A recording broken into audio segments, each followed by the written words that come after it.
Act 5 is remarkably complicated, and there's a lot that you can very easily skim past.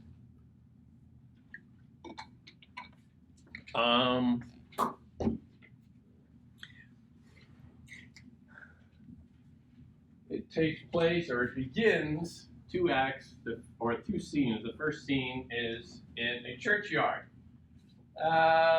Fairly heavily symbolic for death. Sorry. Yeah, the Act 5 starts with Hamlet he's doing something in the graveyard, and then he sees Ophelia, they're married, right? Then he sees her brother, the artist, right? Yep. Her brother, he jumps in the grave and crying, yelling stuff. Crying, yelling stuff. Exactly. There's a little bit of a tussle. You can do different things with different productions. Everybody makes, their own choices about these things, but I'll point out a couple of things. It begins very famously in the churchyard with a couple of comic figures, the grave diggers. Shakespeare loves at following moments, and the end of Act 4 was kind of like this, moments of great intensity with a little comic relief, and it'll bring on some sort of funny characters to lighten the mood a little bit before the real, the real hard-hitting finish. And the grave diggers are like that, and you get these 2 crusty old guys, one of them primarily, who goes on and extrapolates about his vision of the world, and it's really very funny. Hamlet and Horatio come walking by, and they see these guys and go, what's going on here? And you see this old guy sitting there like tossing bones out of a hole. And they come up with a one skull or something like that, and Hamlet asks him, well, who is this? Oh, well, that was a lawyer or something. And Hamlet goes on a little thing about lawyers and how, they're basically worthless anyway. Still are. Anyway, I didn't say that. My wife's an attorney. And they mentioned another one about how, well, this one might be from the great Alexander. Alexander the Great, of course, conquered the known world at the time, was emperor from the eastern Mediterranean all the way to Persia, conquered all these lands, and yet still he ends up dead. Just a collection of bones in the process of turning into dust in the dirt. And then they come up with another skull. And again, Hamlet asks, well, who is that? And the gravedigger says, oh, well, that was the king's jester. He died about 23 years or so ago. And his name was Uric. Hamlet has this little moment like, alas, poor Uric, I knew him, Horatio. And this was the court jester, the clown, whose entire job was to try and create a little joy in the royal household. And Hamlet remembered him from when he was a young child. Uric has been dead for 23 years. Hamlet is probably somewhere in his early to mid-30s, so we're going down to his real childhood. And imagine a child growing up, no siblings that we know of. King Hamlet, not the warmest figure in the world. Little Hamlet, very smart, very precocious, a little quirky perhaps, probably not a lot of friends, probably not a lot of companions, a little lonely, but this one guy made him happy. And he starts to really ponder that skull, because now it's no longer just some anonymous lawyer's skull. Who cares about that? Now he's able to look at the skull and see some value in it. See something beyond the appearance, something ephemeral. The skull itself is something beyond the appearance. because instead of looking at the face as he's remembering in his mind, you know, those lips that I kissed so many times when I was a young boy, they're gone now. He's just looking at a naked hunk of bone. Flesh is clothing for bones. Flesh obscures what is underneath. And what is underneath? Death. Death is underneath everything. The undiscovered country. No matter what we do, we still have to confront that. It's always there.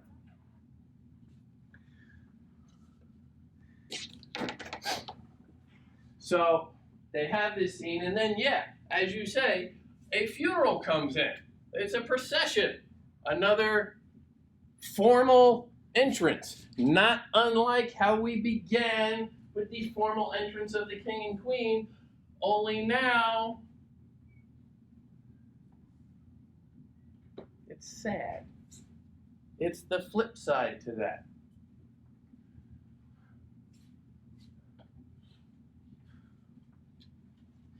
They come in and they start having a little ceremony, and there is a conversation with the priest. Is there no more to be done in this ceremony? And the priest says no, because we think she might have killed herself. We're not sure, but we're looking at the appearance of her deeds and making a conclusion about it. We are interpreting this sequence of events our way, and we have decided that this means she is on very shaky ground. And I don't care who you think you are, Your Majesty, you don't get to overrule the laws of God. So there's a very good chance that Ophelia will be wandering around hell, or at least purgatory, for quite a while. This is heartbreaking.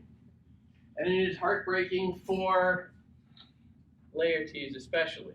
Her brother is broken up about it, and he starts going on about it, starts making a little bit of a speech. No.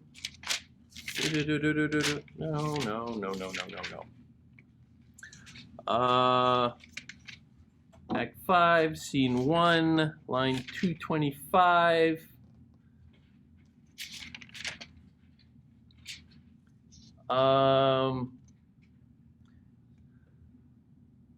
Hamlet, hearing Laertes' little speech. I'm not going to try and find it. Hamlet advancing. What is he whose grief bears such an emphasis, whose phrase of sorrow conjures the wandering stars and makes them stand like wonder-wounded hearers? This is I, Hamlet the Dane.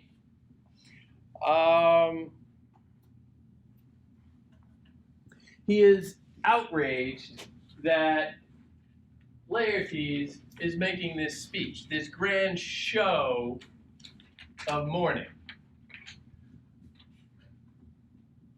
And here I'll recall his very first scene. He was outraged that everybody else seemed to be pretending to be sad about his father's death when really they weren't. Appearance and reality. Here he is so outraged that Laertes, who is her brother and may or may not be feeling some very genuine sorrow at his sister's untimely death,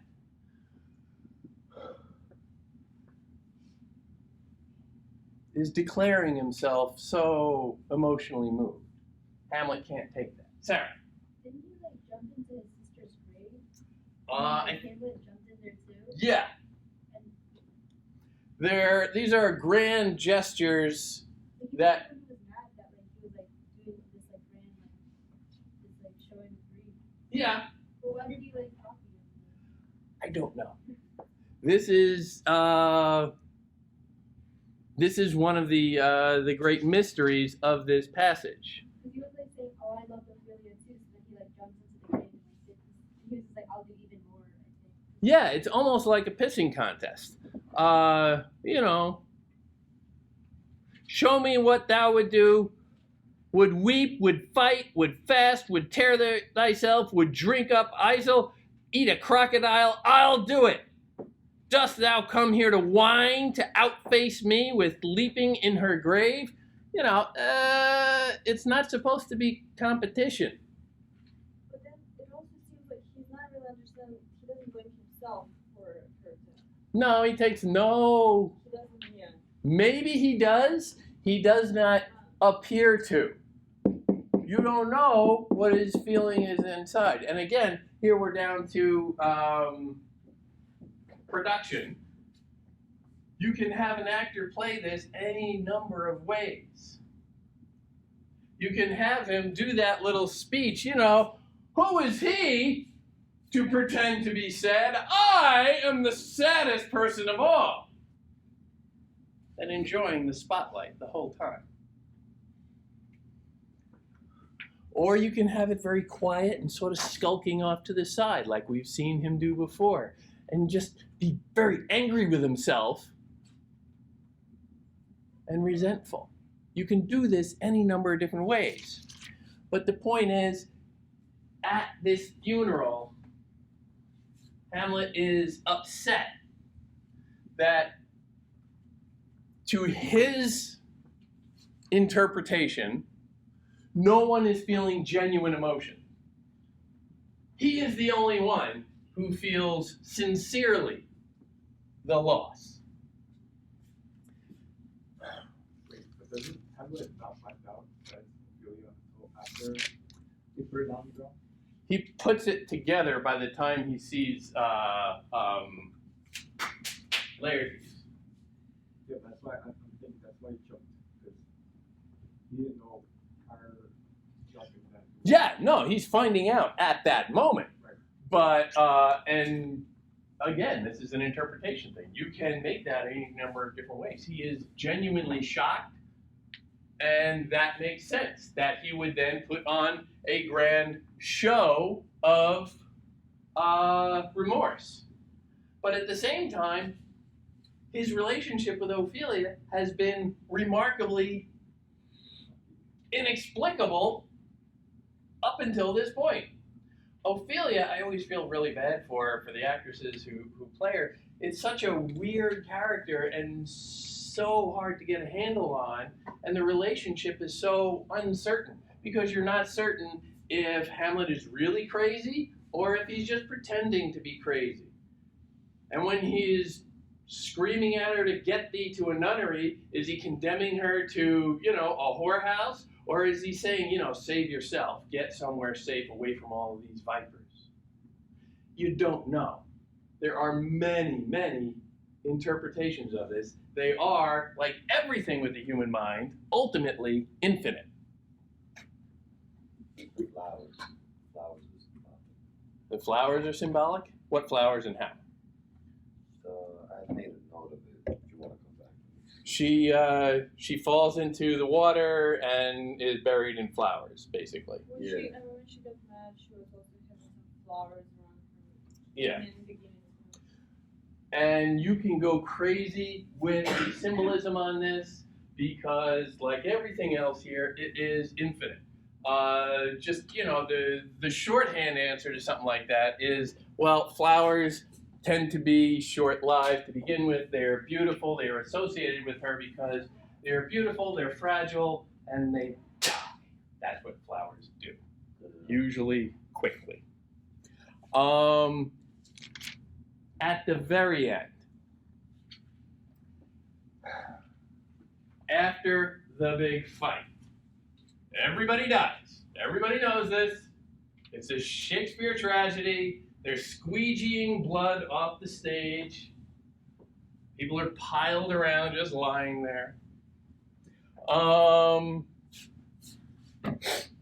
We saw a little bit of it in that clip we saw earlier from the Bertolucci. Hamlet's death. The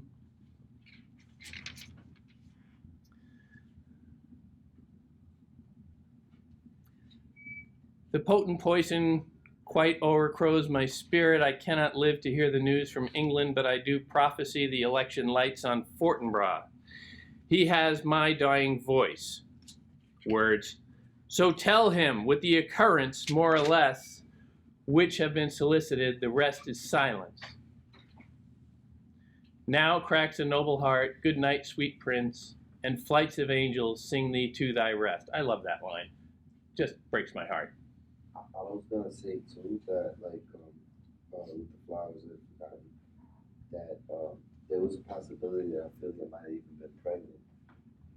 There's a little bit of doubt of that. There's a little bit Because of the type of flowers. Yeah. The rule and all that. There's a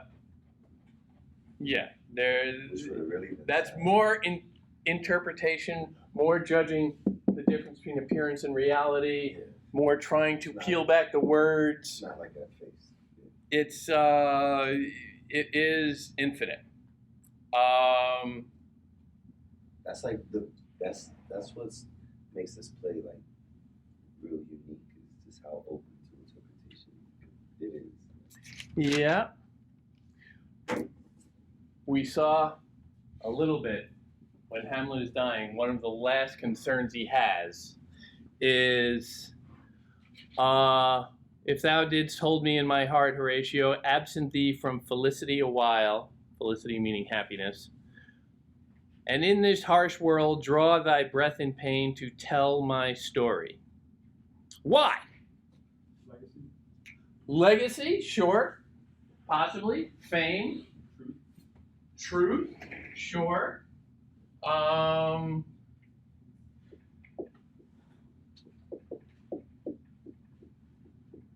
What else?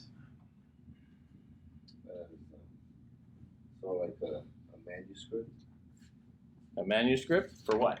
as in just the whole thing, how the whole thing went down. That if any future kings use this as reference, that there's not a way you climb up the ladder of hierarchy.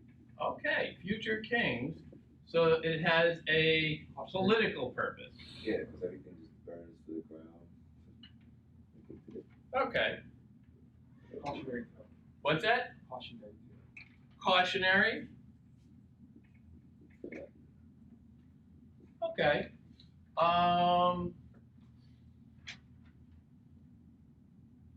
Anything else? Sarah?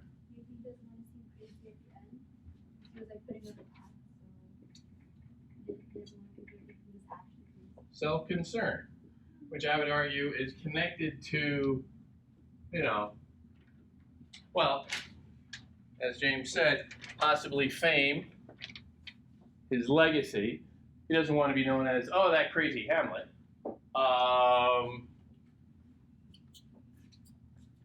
He has multiple possible reasons for wanting this story told. Some of them are arguably personal, maybe a little concern with his, his reputation as a man. It wouldn't be that hard for somebody to come in and look at all of these bodies lying around and say, well, that guy's been acting erratic for the last few weeks, and he's to blame. Maybe he's trying to defend against that. But there are also political purposes to this. Because, as you say, a future king might want to be concerned about this. I would argue it's even more immediate.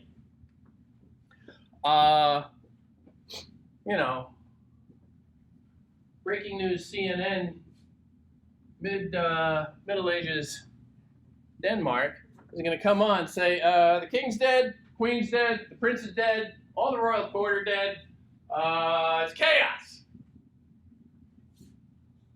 When this was written, only like the aristocrats could read this, right? So like going to the commoners through. You saw ordinary people standing in the theater. No, not the theater, I'm talking about written. People who would, Yeah, like, that theater was a replica of the original theater. no, I'm saying, maybe this was like written so that, like you said, for future people. Maybe that's a question. Yeah, he was writing for a very varied audience to be aware of stuff. Garth. I think Hamlet was so smart. He didn't want to build the king only. He wanted to he wanted to build the idea. He was like an opposition of a royal family. Mm-hmm. Example, if you go into North Korea and you kill the dictator, you're not doing anything because they have another one. There's always another Yeah, lunatic you're not breaking next in line. democracy. So he wanted to change how things go in this world.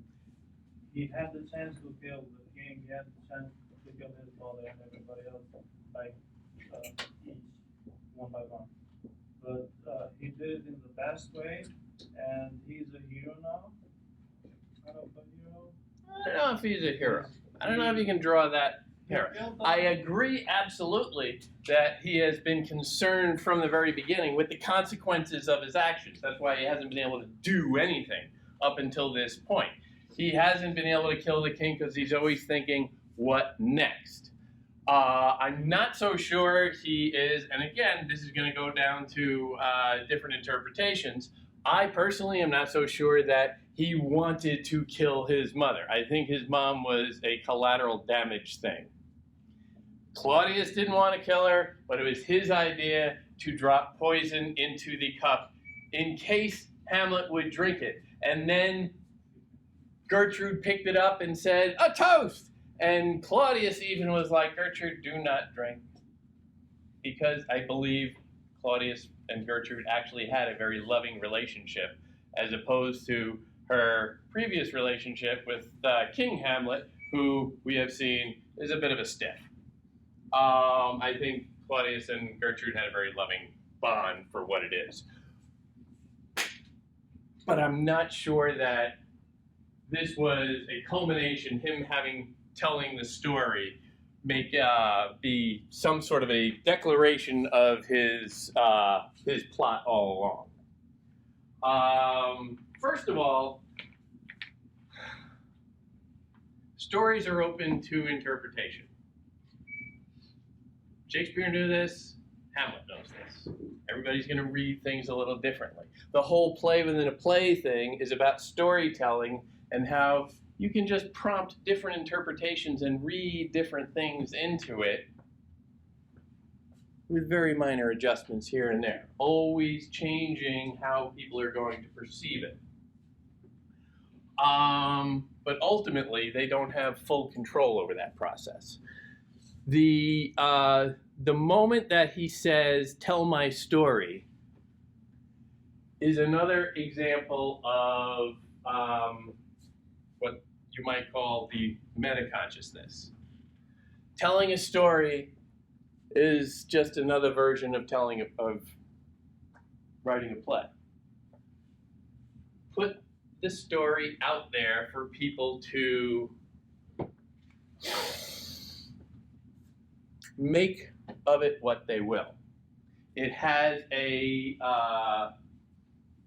purgative function in society. He recognizes, standing in the blood of the entire royal court, he recognizes that there will be some trauma associated with this. I suggest that he is recognizing at this point that they need to feel, the people, the Danish people primarily, in this moment, need to feel that, need to understand what was going on and what led to all this, and hearing the story, not just, a report of what happened and what the consequences were and the who, what, when, where, why, and how, but hearing the story of it brings you along so that you can experience the same sort of trauma that led to that point.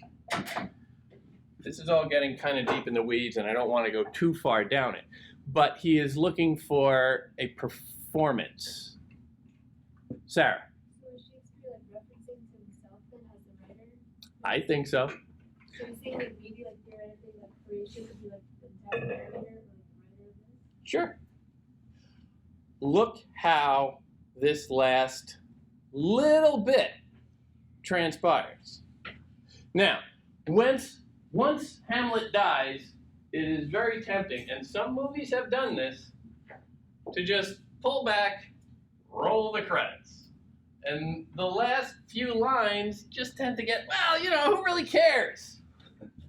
It's Fortinbras talking, it's Horatio talking, who really cares? They're minor characters, this is a long play, let's cut to the chase. We don't need that. Let's end on the big dramatic point of Hamlet. That's a great ending, you know? Roll the credits right there. But that's not the ending. Why would Shakespeare keep going? He's a smart guy. He knows when to end. He keeps going because he has something else in mind. The final scenes, Fortinbras comes in. They start talking about what happened. And just look how the story, how telling the story becomes suddenly more theatrical.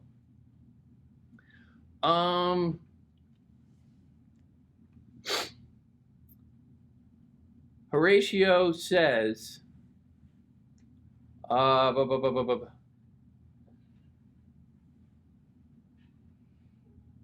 I'm going to skip that.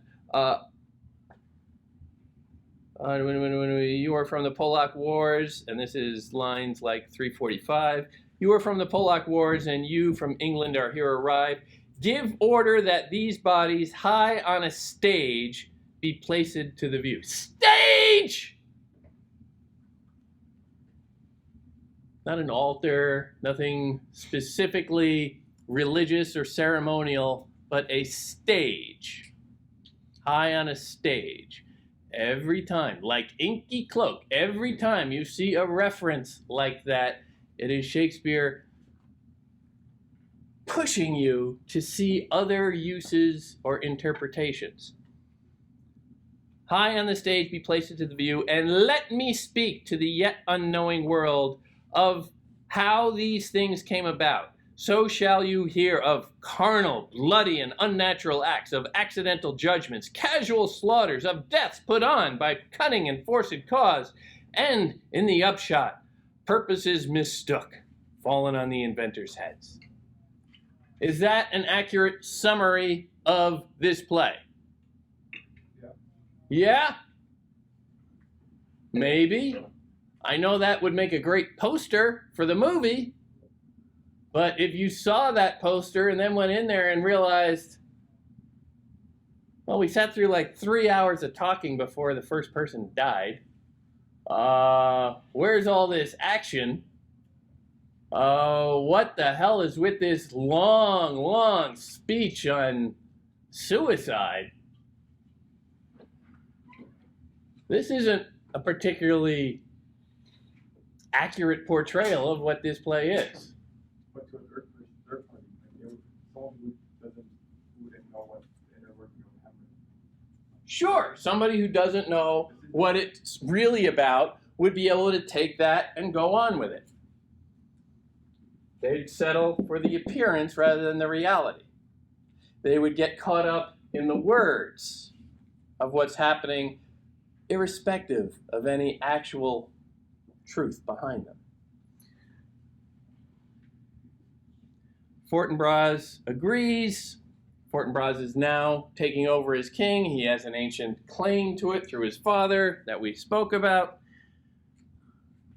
Fortinbras says, let 4 captains bear Hamlet like a soldier to the stage, for he was likely, had he been put on, to have proved most royal, and for his passage the soldiers' music and the rites of war speak loudly for him. Take up the bodies, such a sight as this becomes the field, but here shows much amiss. What's the last thing that happens in the play?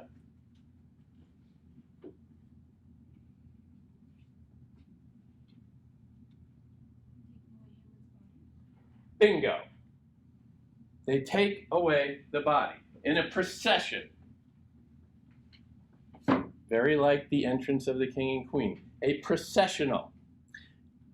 Four people are talking about. Yeah, but everybody on stage that has the power to walk follows. There is a dead march. Many people walking, probably some music, bearing off the bodies, after which a peal of ordnance is shot off, meaning, a salute of gunfire or cannon in the distance. This is a funeral of sorts. But what kind of a funeral is it? For a soldier? Did Hamlet ever indicate that he was a great warrior? No. Did he ever say, I want to go back to Wittenberg so I can take the field and command troops? No. He's a student, not a soldier. What is the purpose in celebrating him as a fallen soldier? I mean, he did He's a hero. He did avenge his father's death. Yeah. What does that do for anyone? For the people in Denmark, what did it do? Claudius was a pretty decent king. Hamlet just iced him. What does that benefit anyone? Benefits Fortinbras. Benefits Fortinbras? How? And that he's got one less kingdom to worry about. Yeah. And it just so happened to be that Fortinbras was marching through, and so because Fortinbras is more on that soldier status, and he sees it that way, that Hamlet is a fallen soldier. Yeah, he died in that line of duty, I guess. He Duty said to. he said right after, where he was likely to have proved most loyal, so he's probably saying he probably would have been a good king. Yeah. That's kind of a thin case to make. He probably would have been a good king. Actually, right there, he's talking about he would have been a good soldier. He wasn't a soldier. They are retroactively making him a soldier so that they can have this ceremony. And here we're going back over here to the benefits of telling the story. There is a political dimension to this. The kingdom is in chaos. Fortinbras is an outsider who came in and has taken over, and he wants what? Hamlet's like really popular with the, they said like throughout the entire thing that Hamlet's really popular with the public, so maybe he's trying to make him like a hero so that like the public will like him. Sure. Well, you're just saying that the public already likes him, so he's making him a hero to... Like, burying him as a soldier would maybe like kind of show that he respects the public's like opinion of Hamlet. Okay. It's also a bit of a fiction, however. Is Hamlet a soldier? No. Appearance, reality. Celebrating him as a soldier allows him to have a soldier's funeral. It allows a lot of pomp and circumstance. It allows people to categorize this tragedy, to understand it. Will they ever understand, all of the internal motivations and all of the tortured debates that Hamlet had throughout? Probably not, even if they could hear about them. But what they can understand is, okay, the story of a fallen soldier who died in a horrible tragedy, but he was a great hero. We understand that. In times of tragedy, we will often grapple for that. It creates political stability. Yeah, Fortinbras is coming in. He wants to have people calm. He doesn't want to take over a place that's chaos. He wants things calm. So he's going to walk in. He's going to make sure that due respect is paid. It makes him look good too. It makes him, it allows him to wear the suits and trappings of woe for a few weeks or months while everything calms down. It has a palliative effect. Now, you can look at world figures dying throughout history and see some version of this getting played out, especially in the modern media age. Whenever somebody great dies in office or something, there's a certain formality that clicks in. But put that aside. It's like an interim, right? Like an interim CEO. CEO dies for. It creates a situation of calm, and it sets up a procedure of having people in place to deal with the problems that arise as they come. Now think of this, however, on a personal level. Not personal for Hamlet so much as personal for you. If you've ever lost someone close to you, if you've ever experienced that, it comes as a shock. And very frequently, you're forced into a very public role. Maybe there's a funeral, maybe there's a memorial of some kind, maybe it's just people coming over and you have to sit there and have the same conversation with everybody who comes to talk to you. And they're doing it with great sincerity, they're doing it with great affection, but you're just kind of going through the motions. It's rote. It's just shaking hands and doing what you're supposed to do. That's what a funeral allows. A funeral allows you to go through step-by-step outward behaviors, public behaviors, that lets you survive until you have the chance to go off on your own after everything quiets down and you cry. What? A little off topic, but can I Haven't I asked several times for people to do that?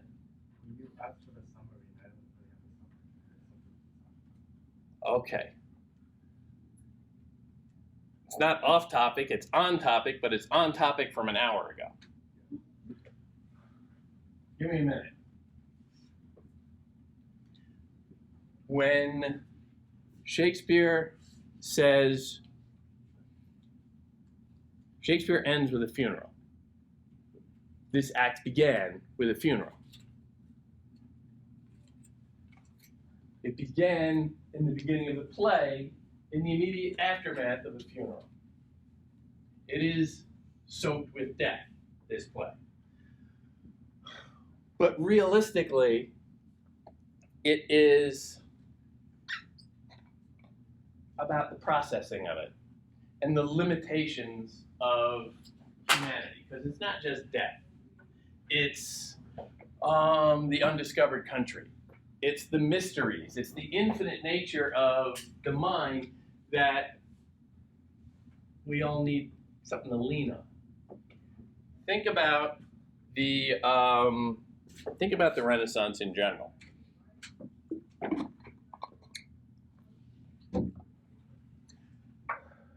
I have argued that Dante kicks it off by saying, I can understand, or I will understand, the mind of God. Stands there, looks up at the sky, sees the stars, and says, I can figure that out. Shakespeare here is saying that the mind cannot grapple with those kinds of mysteries. The mind is not up to that. Because when you're talking about the internal mental capacity, you are talking about infinity. And human beings don't have the stomach to go that far. Cannot see that through. So while Dante is stating an ambition, Shakespeare, at the other end of the Renaissance, 300 years later, is saying, we're just human beings. We can't figure everything out. We cannot reason our way to everything. Sometimes we cannot afford to always dig for sincerity. We need to just settle for the empty forms of society.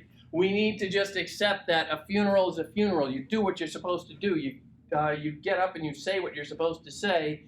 You go through the motions as inauthentically as you have to.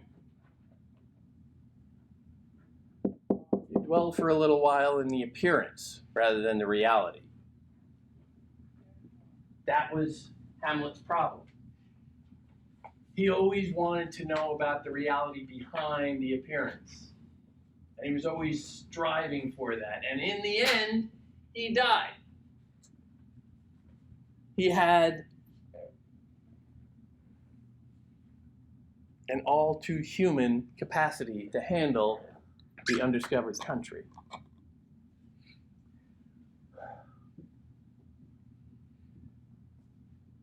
The Renaissance is a period of grand ambition, of feeling triumphant and looking out and thinking, what can't we do? But here Shakespeare is tapping the brakes just a little bit, saying there's a lot more out there that we know we can't do. There are more things in heaven and earth, Horatio, than are dreamt of in your philosophy. Horatio is a great exponent of reason. Shakespeare is a great exponent of humanity and our capacity to deal with reason. Okay.